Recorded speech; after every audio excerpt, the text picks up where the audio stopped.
Bienvenidos a una nueva clase de Práctica Test. Hoy veremos el tema conducción en circunstancias especiales. Estamos en una clase en vivo, hay muchos participantes, muchos ya habían participado antes, otros están llegando por primera vez. Lucía nos está hablando en este momento y nos está contando algo. Lucía, quiero ver lo que acaba de escribir. Buenos días, profe. Le fue mal hoy en la prueba, lo siento. Lucía, pero no te preocupes, sabemos que la puedes repetir y hay que estudiar para eso, ¿ya?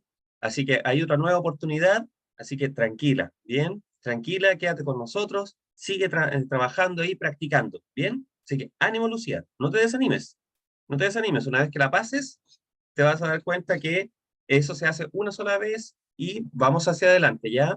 Así que no te preocupes, ánimo, ánimo, todo lo que hagamos hoy día te va a servir. Hola, Ana, nuestro tema de hoy es la conducción en circunstancias especiales, ¿de acuerdo? Hemos revisado las normas de circulación, el individuo en el tránsito, y este aspecto de las circunstancias especiales es muy, muy importante. ¿Por qué? Porque en ocasiones podemos formarnos como un conductor, ¿cierto?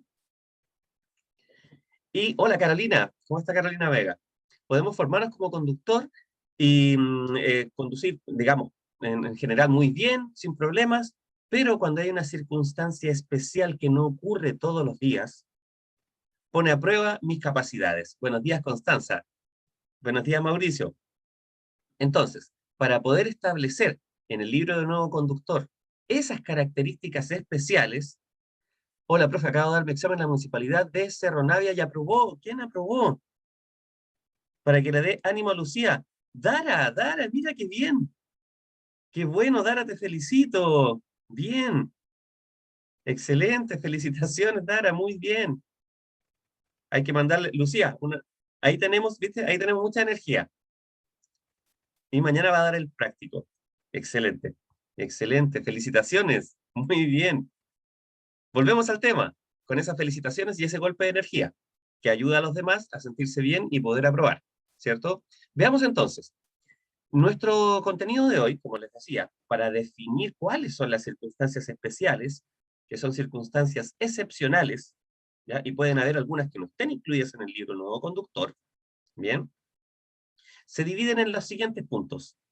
La oscuridad, ¿de acuerdo? Contacto por el celular, pero no se escucha de forma robótica y pausada la voz. Alguien nos dice que no lo escucha bien. Está fluido, si se escucha robótico, es la conexión. Si estás con móvil datos o con algún Wi-Fi.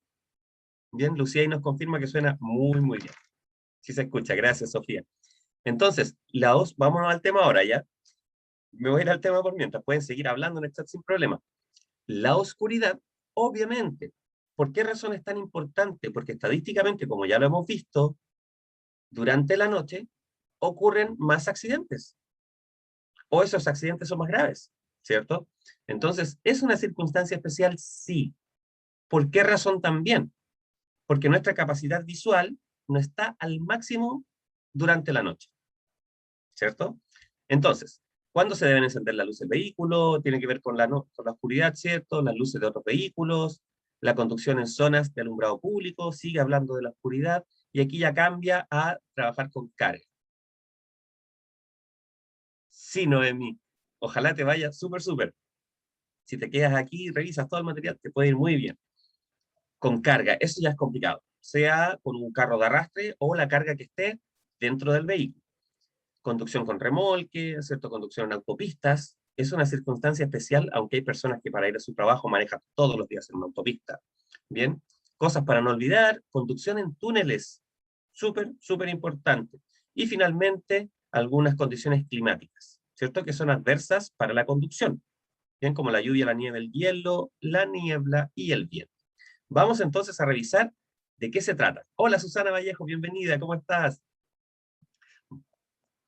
Mauricio Mori, sí, puede ser tu conexión, Mauricio, el resto está escuchando muy, muy bien. Puedes cargar de nuevo o volver a entrar al link de la reunión. La capacidad de deducir distancias, no tan solo ver objetos, ya esto va un poquito más allá, depende de que veamos colores y contornos claros. lo cual en la noche obviamente no es así, ¿cierto? Gracias, Noemi. Distancia de verificación de distintos tipos de ropa. Esto es directamente preguntas de examen. Bien, esto no es todo un análisis, sino que va directo y es textual. Fernanda, buenos días. Está saludando a todos. Mira qué amable. Las luces bajas, entonces, cuando ustedes van con luces bajas, que podemos llamar las luces regulares, las normales, las que se utilizan, ¿cierto? Porque las luces altas se utilizan en situaciones más o menos específicas. Entonces, con las luces bajas, las ropas oscuras pueden ser vistas a 25 metros. ¿Ya? Una persona que esté con ropas oscuras y ustedes como conductor lo van a ver a 25 metros. Si una persona está con ropa clara, como una generalidad, ¿cierto? Lo va a visualizar a 60 metros. Y si una persona está con algún chaleco reflectante, algún elemento reflectante, usted podría verlo a 125 metros. Para los que es primera vez que escuchan esto o que ven esta información, obviamente la conclusión que uno debe sacar es la siguiente. Si vienen conductores, si estoy caminando por emergencia al costado de la calzada por una berma, ¿ya? Las personas que vayan con ropa oscura tendrán mayores posibilidades, tristemente, de sufrir accidentes, porque los conductores lo ven muy encima. Quienes vayan con una ropa clara serán vistos un poco más allá, los conductores podrán tomar las medidas necesarias. Y quienes estén con chalecos reflectantes se verán a mucha distancia. Ahora, con las luces altas, esto aumenta. Efectivamente, quien vaya con ropa oscura va a pasar de 25 a 150 metros. Bien, pero fíjense bien lo que pasa con quien esté con ropas reflectantes. Va a ser visto a 450 metros. Todo eso que está ahí está en esta tabla. Ahora, la pregunta no va a ser exactamente a cuántos metros, ¿ya? En el examen. ¿A qué me refiero? A que ustedes sí deben aprender esto, por supuesto. Lo primero que debemos aprender es de lo general a lo particular. Ayer le tocó esa pregunta a Dionis. Mira, de lo general a lo particular, ¿a qué me refiero? Ropa oscura se ve menos, ropa clara se ve intermedio, ropa reflectante se ve mucho. ¿De acuerdo? Entonces siempre van a preguntar dentro de esos rangos y no va a ser tan difícil responder, lo vamos a practicar después.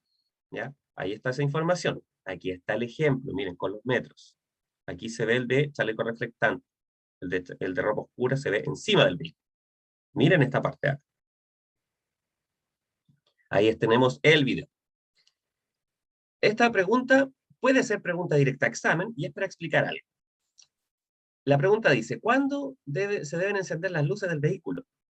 Y el gráfico es muy evidente, pero leamos lo textual porque habla de medias horas, tanto en la tarde como en la mañana, anochecer como al amanecer. Veré las clases grabadas el día de hoy por la tarde. Perfecto, saludos. Para poder ser visto. Entonces, desde 30 minutos después de la puesta de sol, o sea, en la tarde, después de la puesta de sol, 30 minutos después, usted puede encender las luces. ¿Por qué? Porque cuando hay puesta de sol, todavía está iluminado. No sé si alcanzan a ver esta línea de acá. Todavía queda luz. Bien, 30 minutos después, ya deberían encender las luces. Ejemplo, si la puesta de sol es a las 20 horas, a las 20:30, ¿cierto? Y hasta 30 minutos antes de su salida, antes de que salga el sol, por ejemplo, si sale a las 6 de la mañana, hasta las 5:30, deberían estar encendidas las luces. No les van a preguntar con horarios, pero sí les van a preguntar por los 30 minutos. ¿Bien? Eso sí lo van a preguntar en el examen. En zonas urbanas, como estábamos hablando hace poco de las luces obligatorias son las bajas. En zonas rurales o caminos, las luces obligatorias son las altas. Pero hay que recordar algo, que cuando se encuentra con otro vehículo de frente, usted tiene que bajar las luces.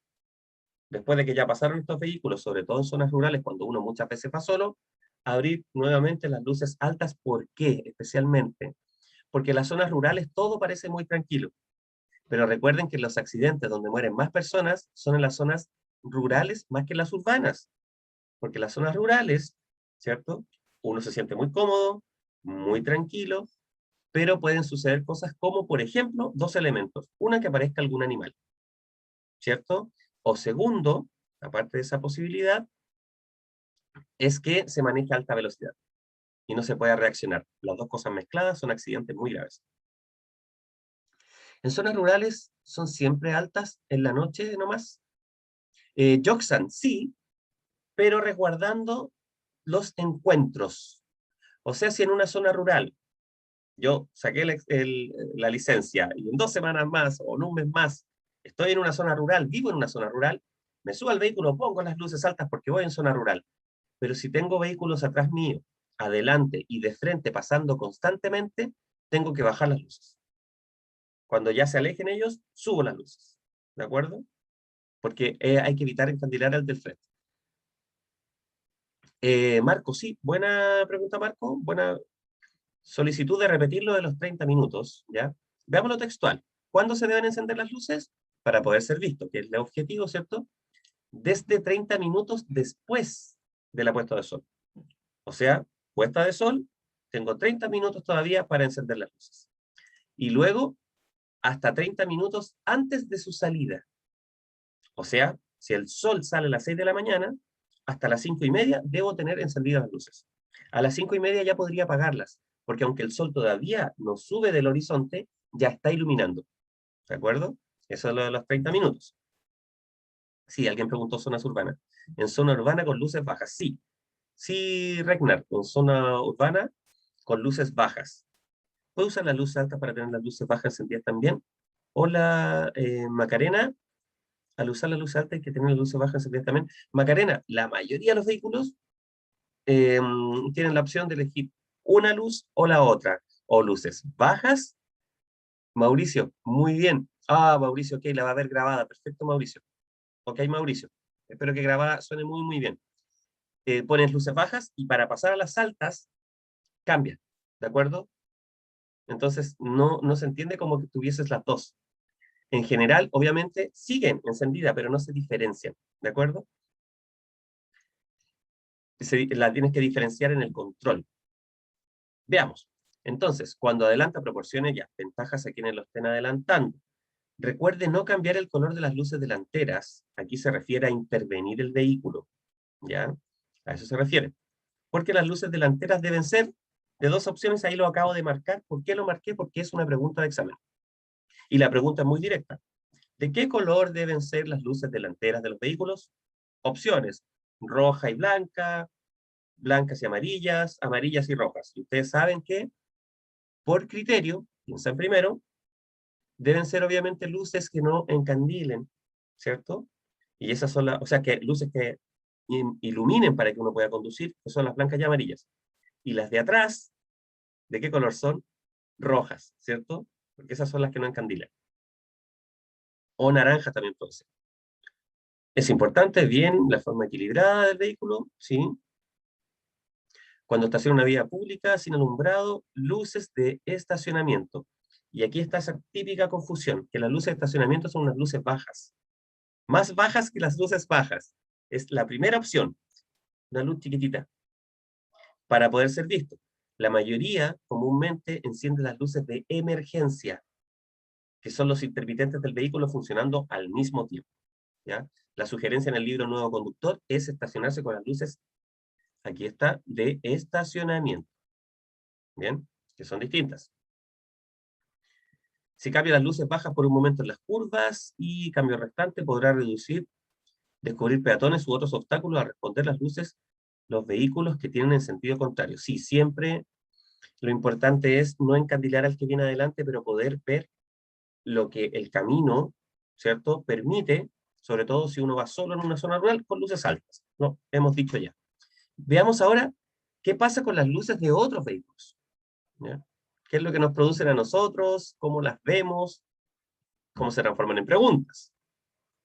Vehículos motorizados de 4 o más ruedas, ¿cierto? En la parte delantera, normalmente tienen dos focos que proyectan las luces altas y bajas, ¿cierto? Dos luces de estacionamiento y dos luces destellantes de viraje. ¿Se dan cuenta? Miren, aquí están las de estacionamiento y otras son las destellantes, las famosas intermitentes, ¿cierto? Esas son otras. En la parte trasera de los vehículos tenemos dos luces de estacionamiento, dos luces destellantes de viraje, los intermitentes, dos de retroceso, que son las luces blancas, ¿cierto? Dos luces rojas fijas, dos luces de freno, aquí en realidad deben ser tres luces de freno, ¿ya? y una que ilumina la placa patente del vehículo, al menos una. Hay que aprenderse los tipos de luces de otros vehículos. Aquí está clasificado como luces de otros vehículos, pero estas también son las luces que deben tener tu vehículo, ¿de acuerdo? Así que sí, hay que aprendérselas, pero nosotros hemos puesto una imagen, lo pusimos en otro, está en otro capítulo, ¿ya? Hicimos una imagen con cada una de las luces como una generalidad de los vehículos, porque unos varían, ¿de acuerdo? Pero esta es la generalidad que aparece en el libro El Nuevo Conductor y desde dónde se pregunta. La pregunta típica es ¿de qué color son las luces delanteras? ¿De qué color son las luces traseras? ¿O de qué color deben ser las luces de retroceso? Son las tres preguntas más típicas, ¿de acuerdo? Aprendiendo en general estaríamos ok entonces, sí Alejandra, pero Alejandra, un tip para anotar, para recordar, es esos tres tipos de luces, esas son las tres preguntas más recurrentes de las luces. ¿De qué color deben ser las luces delanteras? Recuerden que pueden ser blancas o amarillas, ¿cierto? ¿De qué color son las luces traseras? Deben ser las luces traseras, son las principales que están encendidas, rojas o naranjas. Y las luces de retroceso, blancas. Son las tres preguntas que aparecen respecto a las luces con mayor frecuencia. Vehículos con carga de locomoción colectiva, preconsulto, que tienen la placa patente una de retroceso y me dieron que era una nueva ley europea. Esto lo dijo Nicolás. ¿Es obligación de la placa patente debe tener iluminación? Pregunto, ya que algunos autos no tienen iluminación en las patentes. Nicolás, qué buena pregunta. Sí, es obligación. Deben tener la patente iluminada. Lo que sucede es que estamos en tiempos de crisis, ¿cierto? Y en estos tiempos de crisis, no tan solo por malas prácticas, ¿cierto? A veces pensemos también que puede ser por alguna dificultad de trámites, como lo que les ha pasado a ustedes para poder ir a dar los exámenes a las municipalidades. Hay personas que pueden haber arreglado su vehículo y podrían no tener la patente, pero la iluminación siempre debe estar. Entonces, si no está, es motivo de infracción, sí, y está infringiendo la norma. Debe tener la luz de la patente. Así es. Gracias, Nicolás, por esa pregunta. En la revisión técnica te rechazan si no la tienen gender excelente. Exactamente, eso se revisa. Cuando uno va a la PRT, planta revisión técnica, y corresponde a la revisión del vehículo. Bien, ya, aquí teníamos los virajes, los vehículos de carga de locomoción colectiva, que llevan además luces amarillas frontales en ambos extremos que indican el ancho y la altura. O sea, están puestas como en las esquinas. Ya imaginemos los buses, los camiones, para que uno de lejos dimensione de qué se trata, qué vehículo es el que viene, porque si tuvieran solo las luces frontales o las luces traseras, uno podría no interpretar qué tipo de vehículo es el que viene. Las motocicletas, ¿cierto? Ustedes ya lo saben, un foco, luces altas y bajas, y en la parte trasera, luz roja fija, la luz del freno y las luces destellantes de viraje, que son los famosos intermitentes. Los triciclos, en la parte delantera, un foco también proyecta, una luz frontal y una luz roja fija, más simple que los anteriores. Una luz fija y dos luces, una frontal y una trasera. Y listo.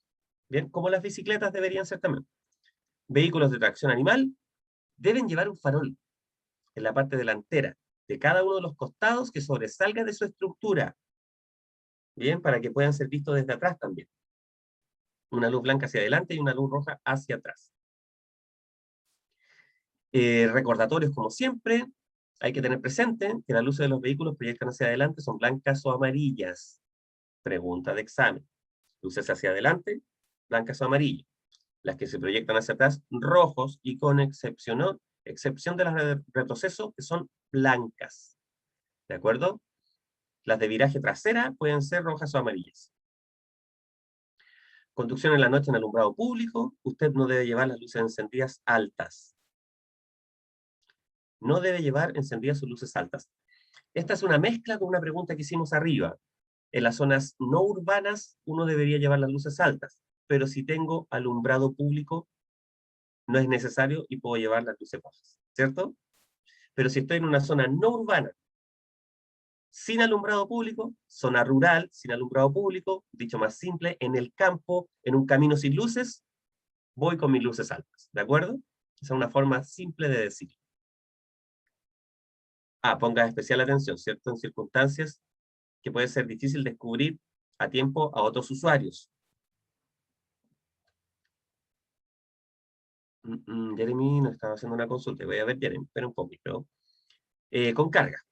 ¿Ya? Aquí, fíjense bien esta imagen, ¿cierto? Aquí tenemos una imagen un poquitito exagerada, ¿cierto? Llevar un remolque que lleva una motocicleta, ya es mucho peso. Acá tiene una rueda especial este remolque. Pero ¿qué es lo importante? Comenzando este inicio del tema de la carga. Bien, uno puede tener un vehículo pequeño, o un city car, ¿cierto? Y en ocasiones puede requerir mover muchas cosas. Hay personas que tienen un emprendimiento, o tengo que cambiar a algún amigo de casa, por múltiples razones, muchas veces exigimos nuestros vehículos, ¿cierto? ¿Qué es lo importante? Es saber que en la medida en que yo pongo más carga, tengo que tomar mayor cantidad de medidas ante esta carga y esta conducción con carga, porque las maniobras serán distintas, ¿cierto? Entonces, fíjense bien, vamos a revisar lo que está destacado. Modificar la maniobrabilidad de su vehículo. Y alguien dice, pero profe, yo nunca he cargado el vehículo, o cuando ya sea conductor, no, yo quiero cuidar mi auto, pero puede llevar muchas personas, ¿bien? Sumar 4 personas, ¿ya? Es una gran cantidad de peso para el vehículo, aunque uno no lo crea. Entonces esto puede hacer que cambie las condiciones en las cuales tú estás acostumbrado a maniobrar, ¿ya? Fíjense bien, con una carga pesada en la parte posterior de su vehículo, sentirá el volante más liviano, ¿bien? Y tendrá que girar más de lo esperado. No obstruya la visión. O sea, cuando suba elementos a su vehículo, no deje tapado todo y que en realidad no puedo usar el espejo retrovisor, objetos que salen del vehículo y no puedo ver los espejos laterales, ¿cierto? Hay que preocuparse de que yo pueda mirar todos los espejos. Al llevar carga extra, la presión y el tamaño de los neumáticos es muy importante, ¿cierto? Entonces, fíjense bien, aquí dice la presión y tamaño adecuado de los neumáticos. Si yo por una vez voy a cargar el vehículo, no voy a poder ir a comprar neumáticos. ¿Se entiende, cierto? Pero sí tendría que cargarlos con mayor presión de aire. Eso sí es cierto. Porque obviamente el vehículo, si está acostumbrado solo a llevar personas, cuando lleva una gran carga, los neumáticos se van a ver afectados en su presión de aire. ¿Cierto? Eso es obviamente muy lógico. Pero si usted va a cargar constantemente su vehículo, ahí sí puede pensar en utilizar unos neumáticos adecuados, ¿cierto? O en tal caso cambiarlos por unos más grandes. Dionis, sí, Dionis sabe mucho de conducción. Yo creo que solamente va a dar el examen, ¿cierto, Dionis? Entonces, efectivamente, uno puede cambiarlo por unos más grandes, pero debe consultar. Ya puede consultar a sus seres queridos que sepan de este tema o a un especialista, ya, que trabaje en el tema, preguntando de qué manera. El viernes presenta, no, pero Dionis, con todo lo que has dicho, yo creo que tú vas súper bien, y te queda tiempo todavía esta semana para seguir aprendiendo, así que tranquilidad. Efectivamente, uno puede poner neumáticos más grandes, pero siempre hay que resguardar que sean las medidas máximas que permite el modelo de vehículo. Uno no puede poner cualquier neumático en vehículo, ¿ya? Hay un rango en cuanto al ancho del vehículo, ¿cierto? En cuanto al tamaño del neumático, y el ancho del neumático también. Bueno, eso es un tema que no se va a preguntar exacto ahora dentro de este contexto de circunstancias especiales, ¿cierto? No sobrecargue la parrilla, tenga consideración y estabilidad del vehículo y resistencia al techo. Sí, exactamente. No sobrecargue todo lo que ponga sobre el techo del vehículo. Y en cuanto a los remolques, que ya veíamos esa imagen, ¿cierto? Es importante saber que ustedes cuando obtengan la licencia clase B, todos los que van a dar clase B, ¿ya? Obtengan la licencia clase B, los autoriza a llevar un remolque pero liviano. O sea, este de la foto y cargado con la moto probablemente ya no correspondería a una clase B. Veamos cuáles son los rangos, cuyo peso no exceda la tara de la unidad motriz, y siempre que el peso total no supere los 3.500 gramos. Connie dice, ¿los autos que tengan llantas complican algo? No, es que depende del punto de vista, pero en realidad las llantas tienen la ventaja de que no te pueden robar las tapas, yo te digo, ¿ya? Y, y no es que compliquen en algo. Depende, ¿qué es lo que depende? Por ejemplo, tengo un vehículo nuevo o usado, me gustan las llantas, compro unas llantas y no son las adecuadas para el modelo.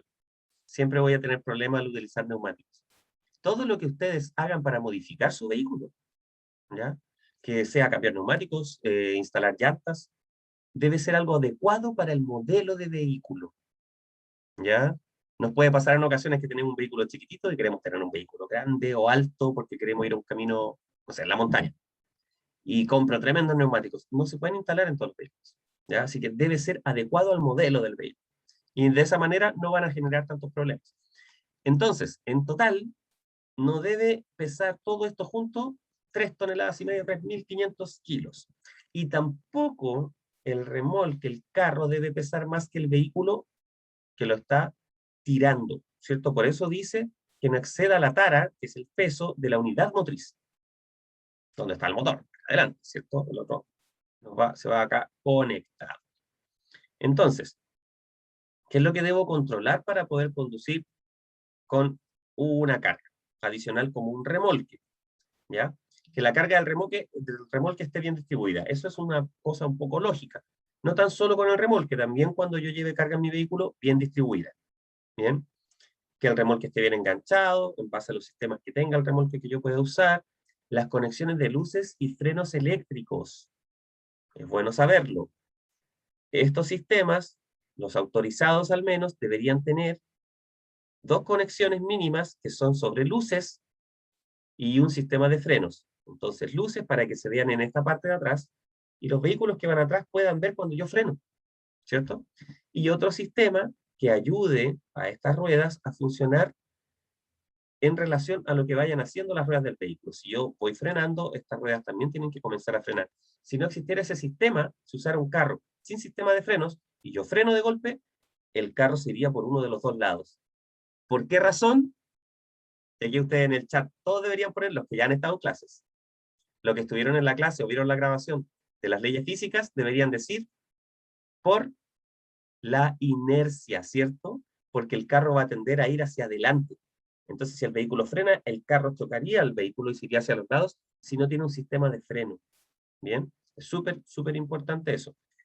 Que todas las luces funcionen y estén limpias en el remolque, ¿cierto? El freno de estacionamiento del remolque esté suelto para trasladarlo, también tiene un freno de estacionamiento. Que las patas de las ruedas de apoyo estén sujetas y atornilladas. Disculpen. Que los espejos retrovisores del vehículo estén bien ajustados. Los espejos retrovisores del vehículo van a cambiar su posición si es que yo llevo un remolque, obvio, ¿cierto? Y que el sistema de freno funcione bien. Si alguna vez, no, lo digo un poquito como en broma, se les ocurre llevar un remolque, no, tienen que llevarlo o quieren llevar un remolque.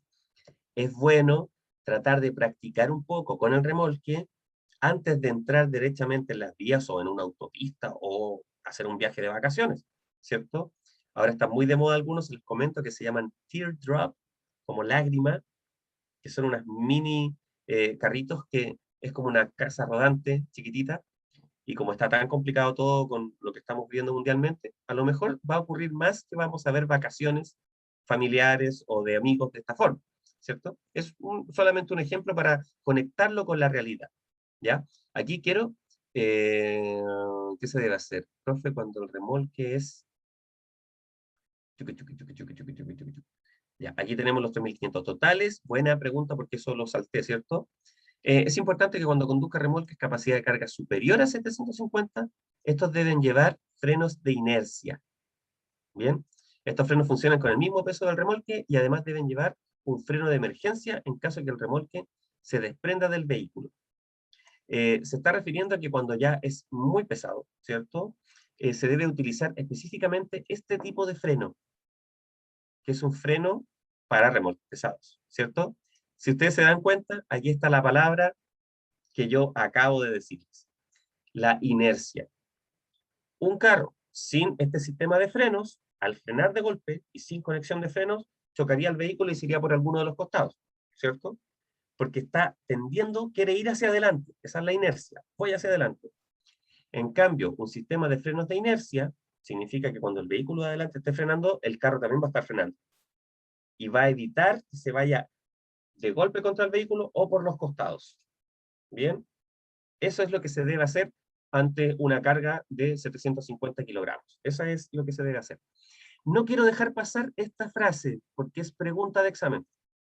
Recuerde siempre que si el remolque comienza a zigzaguear, se mueve hacia ambos costados, y esto yo lo debería ver en los espejos retrovisores, ya si es que no lo sentí, no debe acelerar.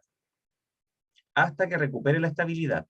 Entonces, ¿qué podría hacer? Podría disminuir la aceleración, ¿cierto? Para que se empiece a estabilizar. Podría pasar por muchas razones, y una de ellas son las condiciones del camino, y la otra, mi maniobrabilidad, como yo me voy moviendo en la vía, ¿cierto? Con este carro. La conducción en autopistas, aquí tenemos una foto con estos letreros azules, verdes, ¿cierto? Estas señaléticas, todo esto propio de las autopistas.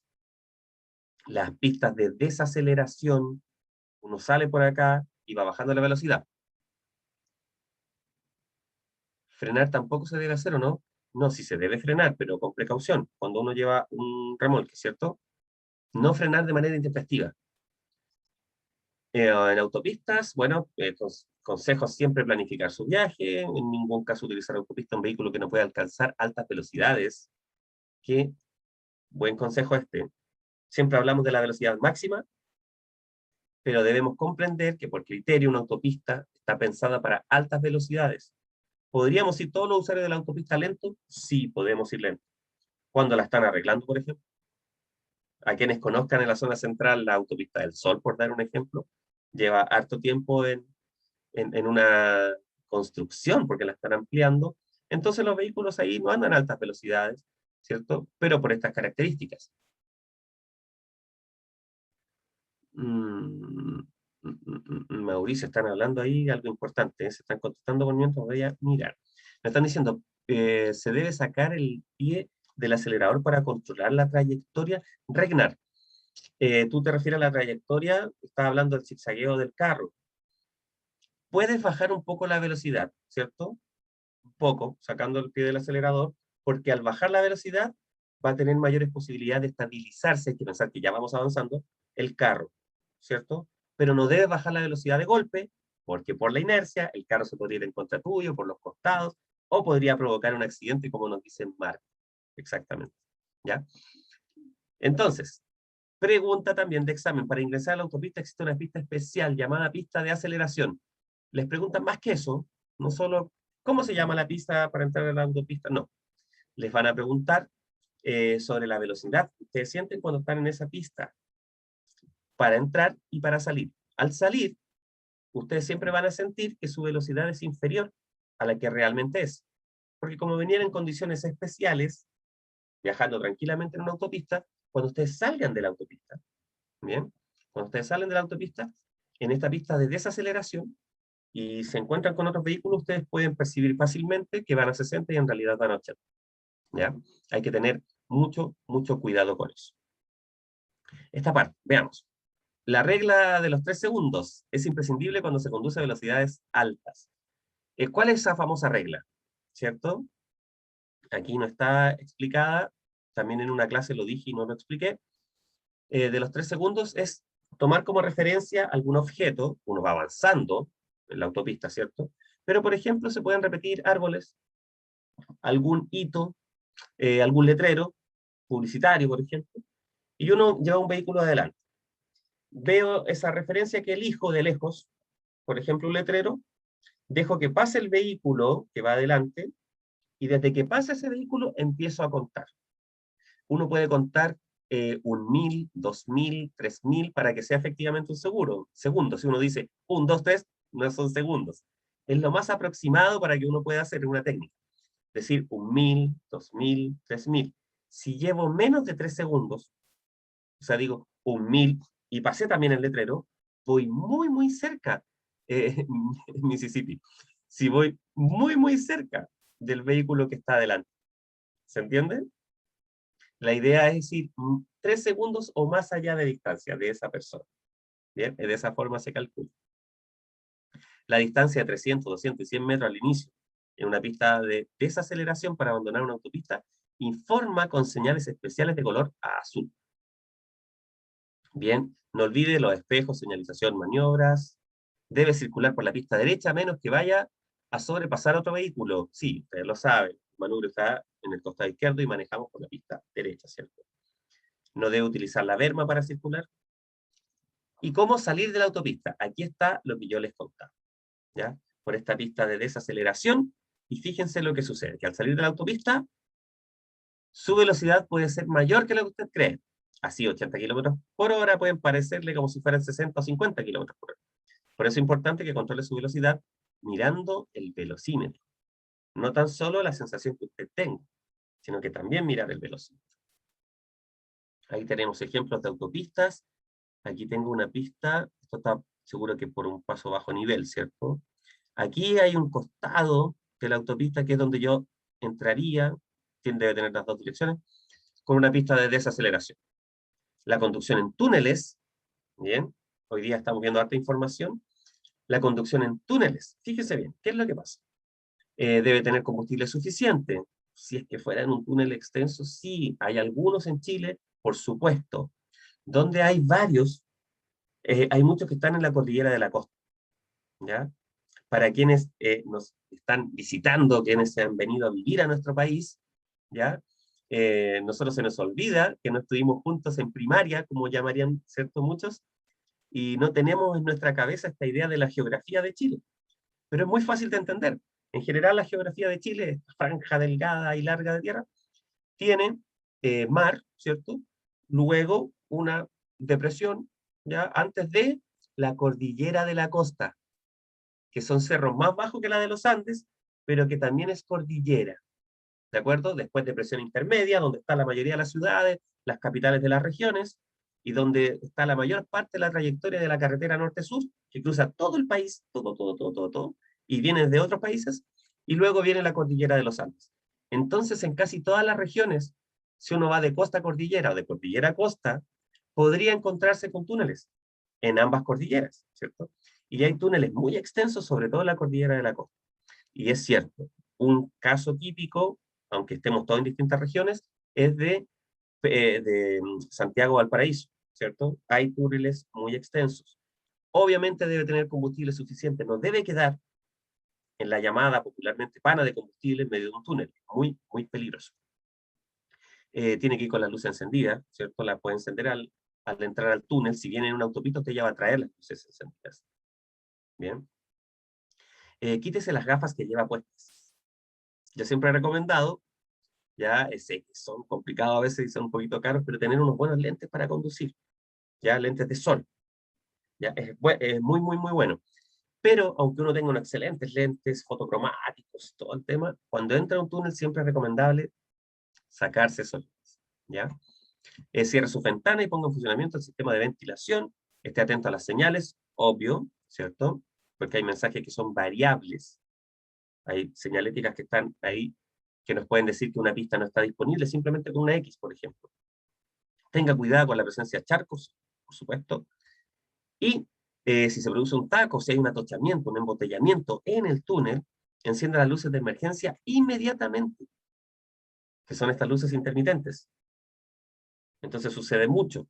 Cuando estés conduciendo, si alguna vez están en las ciudades, por ejemplo acá, en la zona central, está la famosa costanera, que por mucho trayecto va durante un túnel, entonces los vehículos van muy rápido, y cuando hay un problema adelante, todos empiezan a prender sus luces de emergencia, que son estas luces intermitentes, y así todos los de atrás van recibiendo la información y empiezan a bajar la velocidad.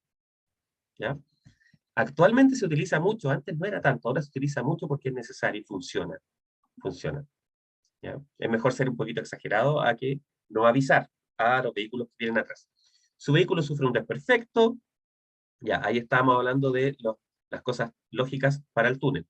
Pero para aprovechar el tiempo, voy a ir bajando y quiero alcanzar a cubrir todos los temas porque es importante. Esta foto me encanta. Me encanta ¿por qué? Porque es una foto real de acá, muestra muchas circunstancias. Miren la cantidad de vehículos, la cantidad de pistas, cómo gira acá, ¿ya? Ustedes dirán, sí, esto es normal. Bien, pero miren, una, dos, tres, cuatro, cinco pistas. Pistas de buses, autos particulares, las pistas de buses, ahí está la línea amarilla, de que estas dos son pistas de buses, vehículos motorizados de dos ruedas, de todo un poquito. Lo único que nos faltó acá fue un ciclista. No se ve la imagen. Mira, yo la estoy viendo acá. Wow, Ana dice que sí. Ahí a lo mejor se está cargando. Estamos súper, sí, acá sí. Ya, bueno, ¿por qué decía todo esto? Porque esta imagen mezcla muchas cosas que estamos y que hemos estudiado. Por ejemplo, en circunstancias especiales, es decir, un día con lluvia en una zona donde no llueve siempre, yo debería llevar las luces bajas encendidas. Sí, este vehículo se ve, miren este vehículo, no lleva las luces encendidas. Ese tampoco. ¿Se dan cuenta? Entonces, aquí estos vehículos llevan la luz encendida muy bien. Estas personas van con casco bien, están bien, llevan las luces encendidas, sí. Esta persona incluso encendió sus neblineros, que son estos de aquí abajo. Esos de ahí están apagados, ¿cierto? Aquí tenemos una persona sin sus neblineros encendidos. No se percibe neblina. Sí, gracias, Marco, por aconsejar ahí para todos, ¿cierto? Entonces, aquí recordar tener neumático en buenas condiciones. ¿Por qué? Y no puedo terminar esta clase obviamente hasta revisar el tema, pero en nombrar una cosa muy especial que hemos visto otras veces los que han estado acá mucho tiempo en nuestras clases, los que van por los 30 días, es el efecto del aquaplaning o hidroplaning, ¿cierto? Esto es pregunta. ¿Son obligatorios los neblineros? Alejandra, las luces, los neblineros, hay unos que van abajito que son opcionales. Esos que acabo de mostrar en la foto, estos son opcionales, no son obligatorios. Pero ahora la mayoría de los vehículos los traen, ¿de acuerdo? La mayoría traen estas luces, estos focos neblineros. Aquaplaning, ¿cierto? Que es cuando el vehículo pasa por un charco, de nada Alejandra, y el vehículo, debido a esta capa de agua, pierde adherencia con el pavimento. Uno podría pensar que es exagerado, pero es casi como que flotara, pero es en una pequeña capa. ¿Cuándo ocurre esto? Cuando yo freno. Entonces el vehículo, efectivamente, la rueda flota, así, Ana, literalmente. Toca el pavimento, ¿cierto? Y va abriendo el agua. Todo esto ocurre en 1 centímetro. Ya uno puede, parece exagerado. Entonces va abriendo el agua. ¿Ya? Es tal cual como un bote, una lancha en el agua que va haciendo un surco. Va abriendo el agua al girar la rueda del vehículo. Pero cuando yo freno la rueda y la fuerza de inercia mantiene el vehículo en movimiento, literalmente las ruedas, uno dice patinan, yo creo que está mal eso porque las ruedas de los patines giran, ¿ya? Pero es como un esquí acuático o de nieve, o sea, algo que está fijo cuando yo freno las ruedas, ¿cierto? Y lo que está fijo, si yo lo tiro sobre esta capa de agua, de hielo, ¿qué pasa? Se desliza. Entonces, cuando ustedes van en una capa constante de agua, sobre todo baja, en las más altas, es difícil porque el vehículo se va frenando. Estas capas que a veces se ven bonitas en algunas fotografías, que parece un espejo, si ustedes frenan de golpe en una autopista, por ejemplo, que el piso puede ser muy liso, podrían perder un poco el control y eso se llama aquaplaning o hidroplaning, ¿cierto? Deslizarse sobre esa capa de agua y eso es pregunta de examen. También otra pregunta de examen es qué hacer ante este aquaplaning o después de haber pasado una situación así. Y se aconseja secar los frenos. ¿Cómo se pueden secar? Usted se puede detener y pisar el freno varias veces, estando detenido con el pie, pisar, pisar, pisar, para que vaya funcionando el freno y bote agua, ¿cierto? Que puede haber estado agua o barro en algunas partes. Bien, ahí está el freno con suavidad y progresivamente. Vamos a ver ahora qué sucede en la nieve, también es una muy buena fotografía, ya real, porque acá no vemos nieve constantemente, tal vez, la vemos en la cordillera, los que estemos en la ciudad, pero hay lugares como por ejemplo Lonquimay, que pueden tener metros de nieve, es una cosa increíble en la zona de Lonquimay y en algunas zonas de acá también. Profe, con la nieve se debe ir con un cambio alto. Sofía, bien, bien Sofía, efectivamente. En el libro dice, ¿cierto? Que cuando ustedes estén manejando en nieve, deberían ir en el cambio más alto posible. No significa que debería ir en quinta, no. El cambio lo más alto posible para la velocidad a la que yo voy. ¿Qué significa esto? Sin nieve podría ir en segunda, vamos a dar solo un ejemplo, y voy a 20 kilómetros por hora en segunda. Y el vehículo va bien, ¿de acuerdo? Pero con nieve tal vez debería ir ya en tercera, ¿cierto? No debería ser al revés, no, Sofía. No, porque lo que se busca es que las ruedas no paren de girar. Porque en la nieve, si tú paras de girar, se puede estancar o también te puedes deslizar, ¿ya? Es lo contrario de lo que uno imagina, Sofía, justamente. Se debe ir en el cambio lo más alto posible, que no significa una alta velocidad. Es seguro para las ruedas de la nieve. Lo que pasa, Francisco, es que en realidad en estas circunstancias, miren, este es un camino bien demarcado, y es un camino que seguramente fue limpiado, ¿ya? Si estuvieran manejando acá, ninguna circunstancia sería segura para los neumáticos, deberían estar con cadenas, ¿ya? Con un sistema de cadenas que permite romper el hielo y adherirse un poco mejor en estos lugares con nieve, ¿de acuerdo? Es súper, súper complicado el tema del manejo en nieve. Por eso siempre cuando hay nevazones o algo se cierran cosas, hay protocolos súper estrictos, y a la gente más experimentada tampoco conduce, ¿cierto? Se adquieren, al igual que un neumático, nos preguntó Macarena, ¿las cadenas para la nieve se adquieren al igual que un neumático?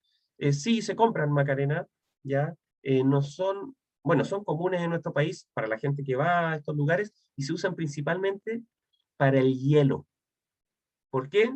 Hay zonas que están nevadas, pero donde llega sombra constantemente, hasta en el día, la nieve, que se ve blanquita, hermosa, ¿cierto? En muchas ocasiones es hielo, y el vehículo rompe el hielo, ¿ya? Y así se mantiene estable, se mantiene bien, ¿de acuerdo? Para eso es. Vamos a avanzar, avanzar, avanzar, ¿cierto? Para la velocidad, y quiero llegar aquí al tema del hielo efectivamente. ¿Bien? Entonces, aquí hay una foto muy buena que nos dice algo. Esto está maravilloso, esta escena, ¿cierto? Pero hay otros lugares, les sigo contando un poquito de geografía porque con esto se van a encontrar ustedes, ¿ya? Hay otros lugares de Chile que tal vez no tengan esta postal que se ve hermosa, sino que simplemente es una cuesta. Hay quienes viven cerca de alguna cuesta, hay cuestas famosas en Chile, no sé, la Cuesta Barriga, la Cuesta Zapata, ¿ya? Como hablamos de los túneles, también hay cuestas. En vez de pasar por dentro del cerro, pasar por arriba del cerro. En las cuestas muchas veces, si estas son altas, ¿cierto? Pueden estar más cerca de la isoterma, que no se los van a preguntar en el examen, pero significa el nivel de congelamiento. O sea, si suben mucho estas cuestas, el cerro es muy alto, es probable que en la mañana o en la tarde, en invierno, pudiera encontrar esto, aunque no se vea nieve, una calzada que tenga una capa de hielo, ¿ya? Entonces, si tiene esa capa de hielo, hay aquí unas recomendaciones súper importantes que pueden ser preguntas de examen. El hielo reduce o incluso elimina la adherencia a la carretera, o sea, el neumático no toca el suelo, toca el hielo, ¿cierto? Y es grave. Es grave porque se puede deslizar aunque usted esté conduciendo muy bien. Entonces, las sombras que proyectan los árboles, fíjense bien, sobre el camino pueden esconder la vista de las partes heladas de la calzada. Las partes que reciben la sombra son las primeras en congelarse y las últimas en descongelarse. Les voy a contar brevemente una historia que espero no me tome más de un minuto. No tenemos sponsor, no hay alguien que nos esté pagando publicidad, pero hay una marca de ropa deportiva, de montaña, que se llama La Cara Norte. ¿La conocen alguien? ¿Ya? ¿Por qué se llama La Cara Norte? Se lo digo en español, ¿cierto?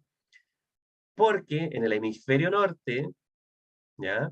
Las montañas que tienen una cara que da hacia el norte es la cara de la montaña que nunca le llega al sol, ¿de acuerdo? Y la cara que da hacia el trópico le llega al sol. Entonces la cara que le da hacia el trópico hay partes más blanditas y más nieve. Y en las partes que nunca le llega al sol, esa parte sombría, es la parte que está siempre con hielo. Entonces la parte más desafiante para los montañeses, para los andinistas, alpinistas. Por eso esa marca es como decir desafío de montaña, porque es subir la montaña por el lugar más difícil. Entonces, ¿por qué les cuento esto? Porque eso es lo que aquí se está hablando. Si en una cuesta, por su ubicación, hay una curva que nunca le llega al sol, en todo el día pasa el sol y se ilumina, pero nunca le llega al sol, lo más probable es que ahí se mantenga el hielo. O si hay una zona con muchos árboles, también podría haber hielo. Son recomendaciones, ¿cierto? Es importante. Medidas que se deben adoptar, súper importante para prevenir los deslizamientos, ¿cierto? Aquí está expuesto, sí, por supuesto. Hay que resaltar que cuando la calzada está aquí está. La distancia de frenado puede aumentar hasta 10 veces. Eso pregunta examen. Bien. ¿Qué sucede con la conducción en hielo y la distancia de frenado? Aumenta, se mantiene, mejora. Ustedes pueden decir que aumenta la distancia de frenado. Bien. ¿Cuánto? 10 veces por encima de lo normal. Y como norma general, tengan en cuenta que no existe ningún elemento que permita conducir sobre hielo o nieve en condiciones de seguridad máxima, ni siquiera aproximadas. ¿Recuerdan lo que les dije de las cadenas? Solo sirven para algunas formas, especialmente hielo. y que se dan en circunstancias sobre el pavimento seco y limpio, porque hay otros lugares de caminos, que pueden ser caminos de tierra o de piedras, que están cubiertos con nieve y eso es muy, muy peligroso. Bien, no obstante, la adherencia se puede mejorar, ¿cierto? Circulando con cadenas, se puede mejorar. La niebla, de todos los elementos que hemos visto, es tal vez uno de los más peligrosos. ¿Por qué? Porque afecta tanto las condiciones de la calzada como la visibilidad, que es uno de los elementos más determinantes para evitar accidentes. Bien, ¿qué ocurre con la niebla? La niebla requiere calma. O sea, cuando hay niebla, uno sabe que tiene que manejar más tranquilo. Si vivo en una zona que siempre hay niebla por las mañanas, ¿qué debería hacer? Debería de inmediato tomar más tiempo para mis viajes, ¿cierto? Porque también se van a empañar los vidrios, menos visibilidad aún. Profe, ¿a qué se llama Camanchaca? Ana, qué linda pregunta. Justamente tiene que ver con las condiciones geográficas de nuestro país. En el norte de nuestro país, ¿ya? En la zona norte, no solamente en el norte extremo, hay condiciones específicas, ¿ya? Entre nuestro controlador de temperatura, que es el mar, y la cordillera, que generan una circunstancia para una neblina muy, muy espesa, incluso hasta en la cuarta región, ¿ya? Y esa neblina muy, muy espesa, que se da principalmente en el norte, en zonas altas, es llamada acá en Chile Camanchaca. Es tan espesa que existen actualmente, no me quiero desviar del tema, pero existen actualmente algunos sistemas de captura de agua, ya por toda la crisis de agua que existe, y esa neblina es tan espesa que tú puedes sacar agua de ella. Algunos sistemas con mallas, muy bonitos, ¿ya? Pero es tan densa, siempre en Chile se decía que cuando alguien ve una camanchaca real, podría no ver a una persona a 1 metro de distancia, ¿ya? Aquí en Iquique se llama camanchaca, justamente. Es algo muy bonito. Yo siempre nombro dos condiciones. En la neblina más espesa, ¿cierto? La camanchaca. Y nombro un tipo de viento del sur que no es una neblina, pero es un viento que es el viento puelche. Estamos acostumbrados nosotros al viento desde la cordillera, o sea, del mar a la cordillera, pero el viento puelche es un viento de cordillera hacia acá. Nos puede confundir. Y eso genera situaciones en las cuales la neblina o la nubosidad puede girar en formas que no esperamos. ¿Ya? Para los conductores también afecta. Por eso siempre sugiero, extremo, en el norte, Camanchaca, atentos y aprender, y en el sur, Puelche. Se da más en el sur. Sí, Fabiola, el viento Puelche, famoso Puelche, ¿cierto? Qué lindo eso, qué lindo. Bien, entonces, medidas. Mantenga encendidas luces bajas, ¿cierto? Que proyectan directamente al suelo. No conviene utilizar las altas, ¿cierto? Esto ilumina un poco la neblina y puede entorpecer mi visión. Miren lo que dice acá. Si el vehículo cuenta con focos neblineros delanteros, aquí está la condicionalidad, la pregunta de arriba, si era obligatorio. Si es que cuenta con ellos, enciéndalos, ¿cierto? Si es que cuenta con ellos. Las luces de niebla trasera son de gran importancia. Así es. Aumente la distancia de seguridad en relación al vehículo de adelante. Aumente su distancia. O sea, si yo normalmente voy a una distancia de los 3 segundos, más lejos, porque el vehículo puede frenar de golpe y eso sería muy, muy complicado. Reduzca su velocidad, obviamente. No adelante a otros vehículos, evite los adelantamientos y ponga especial atención en las demarcaciones que pueden no, obviamente, verse bien por las condiciones de neblina. Cuadrito de recuerdo siempre, que van muchas veces a preguntar. Si es peligrosa la circulación con neblina, también lo son las detenciones y paradas en la calzada, ya cuando hay neblina, porque la falta de visibilidad puede provocar accidentes, aunque usted cumpla con todo, aunque tenga encendidas sus luces de emergencia, podrían no verlo. Debería tener el chaleco reflectante.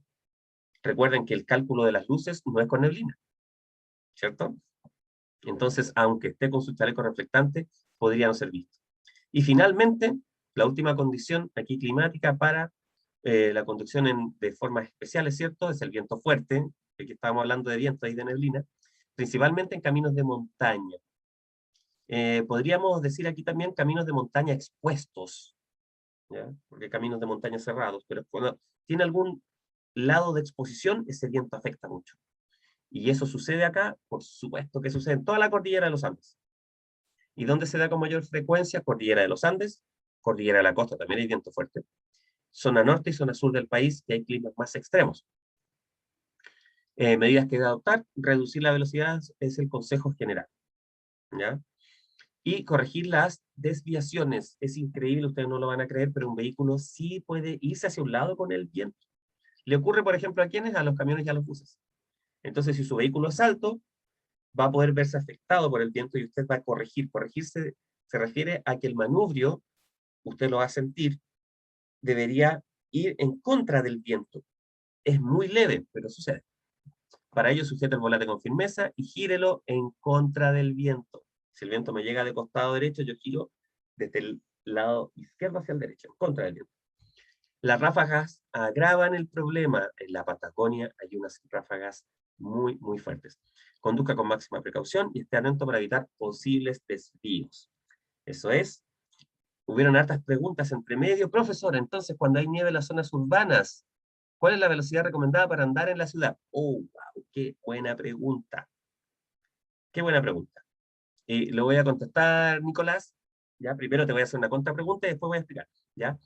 Entonces, pensemos en la zona urbana, donde normalmente no había nieve. Santiago no es común que haya nieve, y ya ha pasado en los últimos años, ya, o en varias ciudades de nuestro país.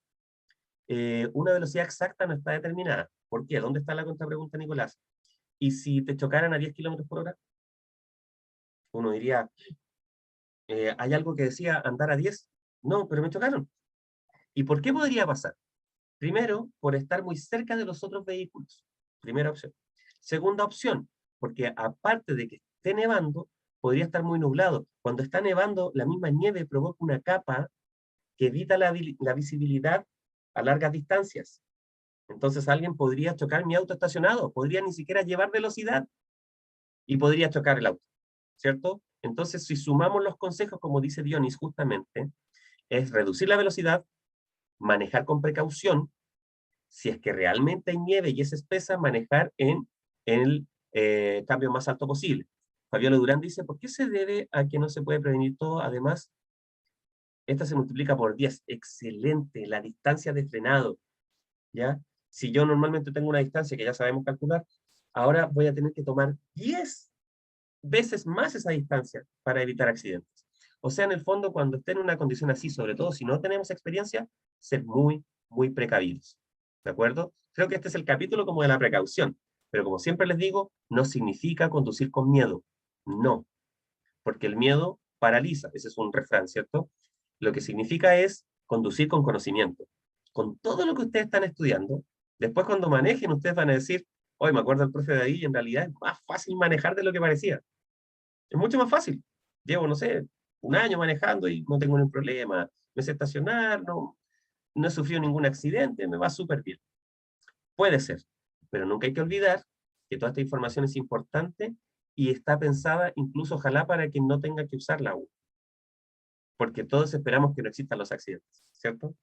Pero toda la información los va a volver a ustedes mejor conductores. Así es que esa ha sido, si voy a 10 kilómetros por hora, la distancia frenada será 80 metros. Mira, ya hizo un cálculo acá Fabiola. Bien, profe, y diciendo a las luces de emergencia con nieve, pero no constantemente, ¿ya? Sino que las luces de emergencia son cuando hay una emergencia. Si estamos todos conduciendo en nieve, vamos a entender que esa es la situación normal en ese momento. Y cuando me encuentro con algo, las enciendo. Porque si las llevo encendidas todo el tiempo, la otra persona va a creer que hay emergencia sin que exista, ¿cierto? Es condición especial, no emergencia, ¿ya? Es una condición especial.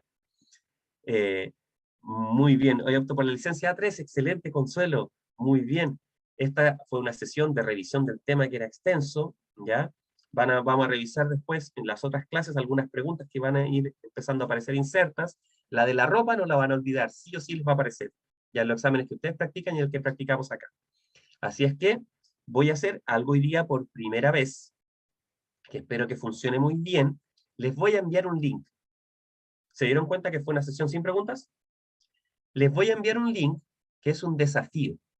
Ustedes cuando estudian en la plataforma y dan clic a los test, hacer test del tema, test general, les da test aleatorios. ¿Ya? Ustedes no se conocen. Aquí en el chat se saludan, son muy buena onda todos. Pero ustedes hacen todos exámenes distintos. Hoy día les voy a mandar un link para que hagan un examen de este tema y todos van a hacer el mismo. ¿De qué sirve? Yo voy a poder ver los resultados y vamos a ver cómo están todos en general. Los que hoy día están en clases es algo de un momento, es una fotografía de un momento. Los que hoy día estuvieron en clases, cómo andan con estos temas. Ya, el link es para abrir un test Ustedes le dan clic, se abre el test y es con tiempo. ¿Ya? Se acaba y no pueden responder más. Así que vamos a ver cómo les va. Les voy a dejar el link, se lo voy a enviar ahora mismo. No lo abra al tiro, ábralo cuando quiera hacer el examen sobre este tema. Entonces aquí está. Antes se llamaban batallas en nuestra plataforma, ahora se llaman desafíos. ¿Listo? Sí, es para tenerlo. Aquí está, ahí lo pegué. Ahí está el link. Cópienlo. Cópienlo porque si yo cierro la reunión, ustedes van a perder el link, pero cópienlo el que quiera, y el que está motivado, tiene tiempo, y ahora en la clase le salieron varios temas nuevos y todo, lo podría ver. Ahí está, lo puse para todos los panelistas. Sí, no, lo voy a hacer. No, obvio que no lo ven. Ahora lo van a ver, disculpen. Estaba para los panelistas, no para todo el público. Ahora sí, ¿lo ven? Carmen, Marco, ¿se ven? Bien, Mauricio. Regnar, fíjate bien, Regnar. Dionis dice que sí. Sí, ahora está enviado a todos. ¿Lo tienen? Mauricio lo reenvió, mira qué bien. Sí, excelente, ya, cópienlo porque voy a cerrar la reunión. Vamos a cerrar la clase. Cópienlo todos. Les doy un minuto para copiar, sí, ahora sí. El que quiere lo hace al tiro, pero va a empezar a correr el tiempo. Sugiero sacarlo. Ahí Mauricio se despide. Chao, chao, Mauricio. Nos vamos a despedir. Mientras nos despedimos, el que quiera vaya a buscarlo al chat, copia el link y nos vamos a ver próximamente. Buenas tardes, profe. Cuídese usted también, cuídense mucho. Cuídense harto. Mañana nos vemos de nuevo. Estoy de vuelta. Fue solo una clase por la vacuna, ya lo dijimos. Y nos vamos a seguir viendo. Ánimo. Quienes no aprobaron a la primera, no se preocupen, lo pueden dar de nuevo y con tranquilidad. Un abrazo grande a todos. Gracias por ser tan buena onda entre ustedes también. Se pasaron. Nos vemos. Cuídense mucho. Chao, chao.